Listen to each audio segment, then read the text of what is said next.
Green tea সেৱন আপুনিও কৰে নেকি?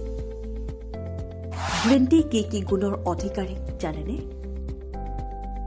গ্ৰীণ টি বা সেউজীয়া চাহৰ বহুতো স্বাস্থ্য উপকাৰিতা আছে, যাৰ বাবে বিশ্বজুৰি ইয়াৰ চাহিদা আজিৰ সময়ত বহু বেছি। গ্ৰীণ টিৰ ঔষধি গুণে ওজন হ্ৰাস, ৰক্তচাপ নিয়ন্ত্ৰণ আৰু ছালৰ যত্ন লোৱাত সহায় কৰে। শেহতীয়া এক অধ্যয়নত দেখা পোৱা গৈছে যে গ্ৰীণ টি সেৱন কৰিলে টাইপ 2 ডায়েবেটিছ, এলজাইমাৰ, লিভাৰৰ ৰোগৰ সম্ভাৱনা বহু পৰিমাণে হ্ৰাস পোৱাৰ সম্ভাৱনা থাকে। গ্ৰীণ টি সেৱনৰ উপকাৰিতাৰ বিষয়ে কিছু কথা জানো আহক।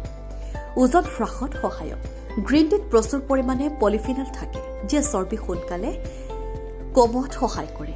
ইয়াৰ উপৰি শৰীৰৰ খাদ্য কেলৰীলৈ ৰূপান্তৰিত হোৱাৰ হাৰ বৃদ্ধি কৰে।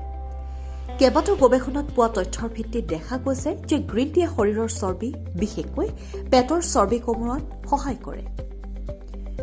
কেঞ্চাৰ প্ৰতিৰোধত সহায়ক। আমাৰ শৰীৰৰ কোষৰ অনিয়ন্ত্ৰিত বৃদ্ধিৰ ফলত কৰ্কট ৰোগ হয়। এই ৰোগত প্ৰতি বছৰে বহু লোকৰ মৃত্যু ঘটে।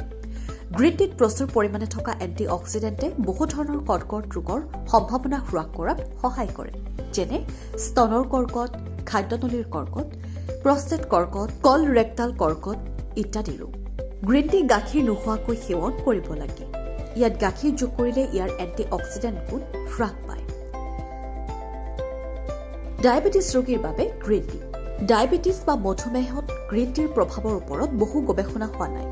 যদিও একাংশ স্বাস্থ্য বিশেষজ্ঞৰ মতে গ্ৰীণ টিয়ে টাইপ 2 ডায়েবেটিছৰ সম্ভাৱনা হ্ৰাস কৰাত সহায় কৰে।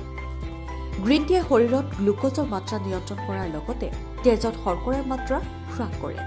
ইয়াৰ উপৰি ই ইনচুলিনৰ সংবেদনশীলতা বৃদ্ধি কৰে আৰু ইয়াৰ বৰ্ধিত মাত্ৰাত বাধা প্ৰদান কৰে। মগজুৰ উপকাৰৰ বাবে গ্ৰীণ টি। গ্ৰীণ টি সেৱন কৰিলে মগজুৰ কাৰ্যক্ষমতা উন্নত হয়। ইয়াত কেফেইন নামৰ এক সুপৰিচিত উদ্দীপক পদাৰ্থ থাকে। যদিও ই কফিৰ দৰে নহয়, তথাপিও ই মগজুক উদ্দীপিত কৰিবলৈ যথেষ্ট। কলেষ্টৰেল হ্ৰাস কৰাত সহায়ক। এটা গৱেষণাৰ মতে দৈনিক 10 কাপ গ্ৰীণ টি সেৱন কৰিলে শৰীৰৰ কলেষ্টৰেল বহু পৰিমাণে হ্ৰাস পায়।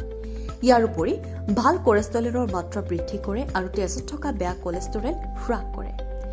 ইয়াক চাহ বা কেপচুল হিচাপে গ্ৰহণ কৰিব পাৰে। হৃদযন্ত্ৰৰ উপকাৰৰ ক্ষেত্ৰত গ্ৰীণ টি। বিজ্ঞানীসকলৰ মতে গ্ৰীণ টি আমাৰ ৰক্তবাহী নলীৰ আৱৰণ শিথিল কৰি হৃদৰোগৰ আশংকাৰ পৰা ৰক্ষা কৰে। ই ৰক্তচাপৰ হ্ৰাস বৃদ্ধি নিয়ন্ত্ৰণ কৰাত সহায় কৰে আৰু তেজত বেয়া কলেষ্টৰেলৰ মাত্ৰা হ্ৰাস কৰে। এলজাইমাৰ ৰোগ প্ৰতিৰোধত সহায়ক।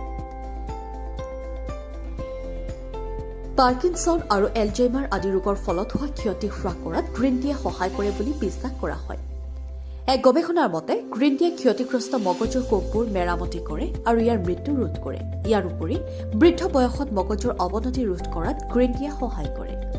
ইয়াত থকা কেটেচিন নামৰ যৌগটোৱে নিউৰনক সুৰক্ষা দিয়ে, ফলত স্মৃতিশক্তি হ্ৰাস পোৱাটো কমে। News desk report, NDTV।